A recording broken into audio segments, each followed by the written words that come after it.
네, 화제가 되고 있는 이 콜레라 환자에 대해서 전문가와 자세히 짚어보겠습니다. 신상엽 KMI 한국의학연구소 학술위원장 나오셨습니다. 네, 어서 오세요. 반갑습니다. 안녕하세요. 네, 자, 15년 만에 콜레라 환자가 발생했고 이틀 만에 두 번째 환자까지 나왔습니다. 우선 이 콜레라가 어떻게 걸리는 병인지부터 좀 짚어주시죠. 네, 콜레라는 이제 원래 그 염분을 좋아하는 세균이라서 네. 그 바닷가, 특히 이제 그 민물하고 바닷물이 섞이는 이런 곳에서 잘 증식을 하는 세균이고요. 네.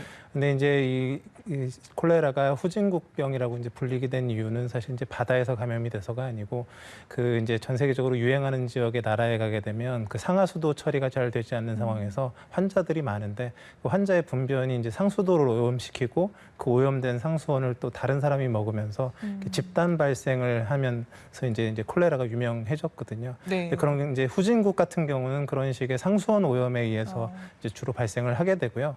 근데 우리나라 같은 경우는 이제 상하수도가 잘 이제 구비가 되어 있는 상태이기 때문에 이제 그런 네. 식의 이제 감염이 일어나지는 않고 아까 말씀드린 그 해안가나 특히 이제 민물이랑 교차하는 곳에서 그 콜레라균이 있다가 이제 지금 이제 수온이 20도 이상으로 올라간 바닷물에서 이제 그 콜레라균이 굉장히 잘 증식하게 되는데 네. 요즘처럼 이제 폭염이 오랜 기간 지속되고 그러면 이제 그 균의 증식이 활발해지고 네. 그 균이 이제 어패류 등에 이제 같이 있다가 이제 사람한테 이제 섭취가 되면서 감염이 되는 그러니까 어패류에 의한 이제 산발적인 감염이 이제 주로 선진국에서는 일어나게 됩니다. 네. 그리고 이제 또 하나 이제 많이들 걱정하고 계시는 게 그럼 이제 환자가 발생을 하면 그 환자 옆에 이제 접촉을 하고 그러면 이게 이제 잘 감염이 되지 않겠느냐 네. 이제 이런 게 좀 걱정이 되실 수가 있는데 그 이 콜레라의 환자와 접촉하는 경우에 이제 아주 심각하게 뭐 대변이나 이제 환자의 구토물에 접촉을 하는 경우는 아주 드물지만 발생을 할 수 있지만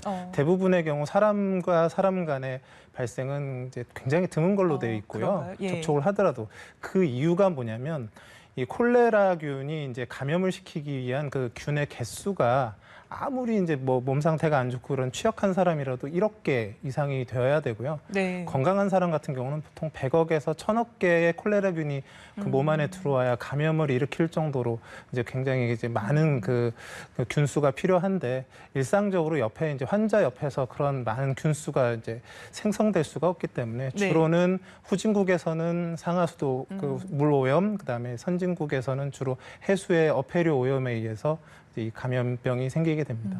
그러니까 다들 걱정하시는 게 뭐 접촉을 통해서 옮지는 않나 이런 것들인데 사실상 접촉을 통해서 옮길 가능성은 뭐 희박하다라고 네, 보면 되겠네요. 않습니다. 그렇다면 증상은 어떻습니까? 이 콜레라가 지금 다들 막 설사가 굉장히 심하게 하고 다 뭐 힘들고 그렇게 생각을 하시지만 네. 콜레라에 실제 감염된 사람 중에서 증상이 나타나는 경우는 극히 일부분입니다. 그래서 이제 콜레라가 두 가지 생물형으로 나뉘는데요. 하나는 이제 고전형, 클래식형하고 이제 좀 표현은 좀 생소하신 표현이겠지만 엘토르형이라는 두 가지의 이제 생물형이 있습니다. 네. 근데 고전형은 이제 지금으로부터 30년 이전 이제 과거에 주로 유행을 했었고 엘토르형은 최근 30년 이후에 이제 계속 유행을 하고 있는데 네. 고전형의 경우는 한 10명 중에 1명 정도 증상이 나타나고요. 네. 지금 이제 우리나라나 이런 데서 유행하고 있는 엘토르형 같은 경우는 감염이 돼도 50명 중에 1명 정도 증상이 나타날 정도로 굉장히 그 증상자가 드뭅니다. 근데 이제 증상이 나타났을 때 양상은 이제 굉장히 특이한데요. 네. 대부분의 장염들은 이제 그 장염이 왔다 그러면 배도 아프고 열도 나고 설사도 하고 이제 이런 게 같이 동반이 되는데 이 콜레라 같은 경우는 이제 독소가 소장에 존재하면서 설사를 주로 유발하고요. 네. 구토와 설사를 주로 유발하는데 아주 심각한 감염이 아니면은 대부분 복통도 거의 없고 열도 거의 나지 않습니다. 그래서 전형적인 증상만 가지고도 이 클래식한 고전형 같은 경우는 구분이 가능했는데 네. 지금 이 엘토르형은 그 증상이 굉장히 좀 경한 편에 속해서 그 설사만 주로 하는 그런 다른 그 장염과 구분이 어려운 경우도 있습니다. 하여튼 네. 증상자가 그렇게 많은 그런 질환이 아닙니다. 그렇군요. 자, 이번에 확진 판정을 받은 환자가 2명인데 좀 자세히 짚어보겠습니다. 우선 두 사람의 공통점이 거제도에서 회를 먹었다 이거인 것 같거든요. 좀 짚어주시죠. 지금 이제 뭐 그 과연 정말 그 회가 네. 원인이었을까에 대해서는 아직 이제 정확하게 밝혀지지는 않았지만 네. 사실 이제 역학적인 추론으로 확인해 볼 수 있는 거는 거제 지역 그리고 그분들이 회를 드시고 다음 날 바로 증상이 생겼습니다. 근데 이 콜레라라는 질환이 독소에 의한 그 식중독 감염병이기 때문에 네. 뭐 잠복기가 5일까지 될 수 있다 그러지만 실제로 임상적으로는 24시간 내에 거의 다 증상이 생깁니다. 그래서 지금 증상의 양상이 24시간 이내에 다들 생기셨고 네. 설사를 주증상으로 했기 때문에 사실 역학적 연관성이 있을 가능성이 높다고 생각합니다. 그렇다면 뭐 회를 통한 감염의 가능성이 크다 이런 말씀이신 거죠? 거제 지역에 있는 어패류와 가능성이 있을 수 있겠다는 거죠. 그렇군요. 지금 일단 어쨌든 그 점을 제외하면 별다른 연관성이 없기 때문에 조금 그 감염 경로를 파악하는데 어려움을 겪고 있는 것 같거든요. 좀 어떻게 보십니까?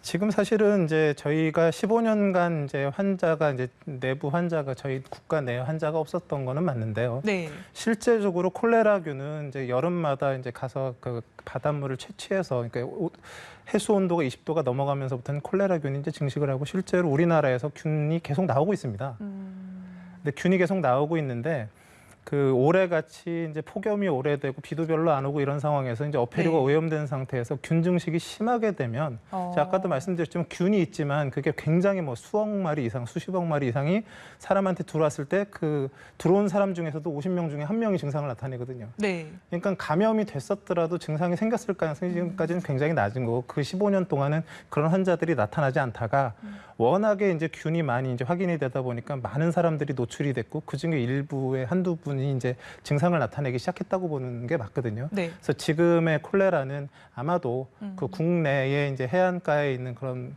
그 어패류들을 중심으로 이렇게 생겨난 그런 그 감염이 아닌가 생각이 되고 있습니다. 근데 한 가지 궁금한 게 여러분이 그 회를 먹었다고 얘기를 들었는데 그 중에 한 분만 걸리셨어요. 그건 왜 그럴까요? 지금 말씀드렸듯이 이제 엘토르형의 생물형을 이제 전 세계적으로 다 똑같습니다. 근데 엘토르형의 감염 말씀드렸듯이 1억 개 이상의 균이 들어와도 네. 50명 중에 1명이 발병을 합니다.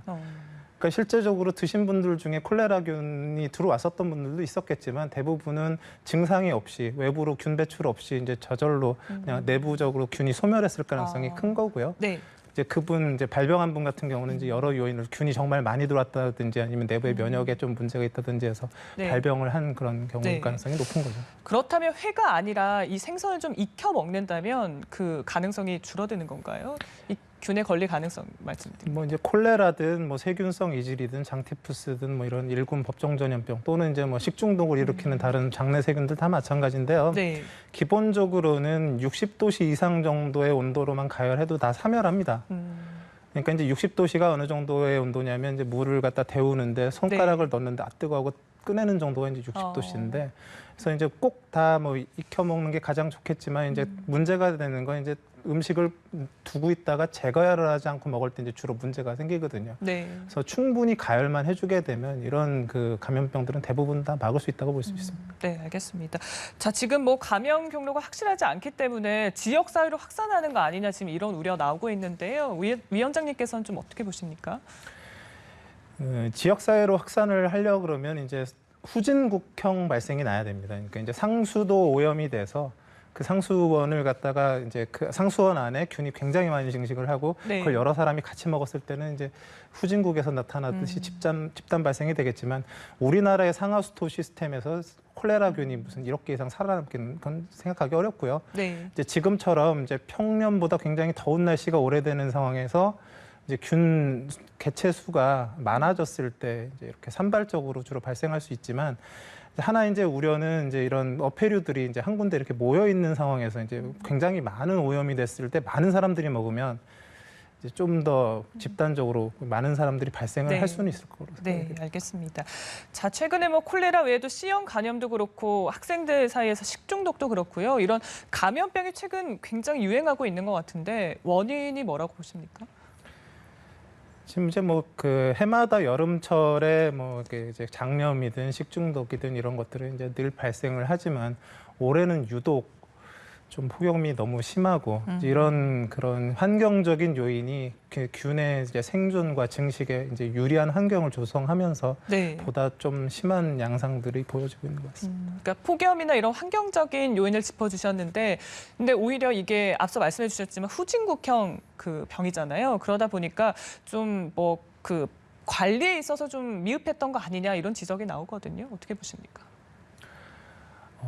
그 관리라는 측면에서는 사실 뭐 수인성 감염병은 다 똑같거든요. 잘 익혀 먹고 손 잘 씻고. 근데 이제 그런 이제 인간이 할 수 있는 노력 이상의 이제 환경적인 요인들에 있어서 이제 좀 부족한 부분들이 있었을 수는 있지만 뭐 그 어떤 노력을 더 열심히 한다고 해결할 수 있는 부분들이 한계가 좀 있는 상황이라고 보입니다. 올해 같은 경우는. 네, 알겠습니다. 연일 폭염이 이어지면서 참 고생도 많고 이런 병까지 이렇게 발생하는 것 같은데요. 어쨌든 위생 관리는 좀 철저히 해주셔야 될 것 같습니다. 오늘 신상엽 위원장님과 얘기 나눴습니다. 고맙습니다. 네, 감사합니다.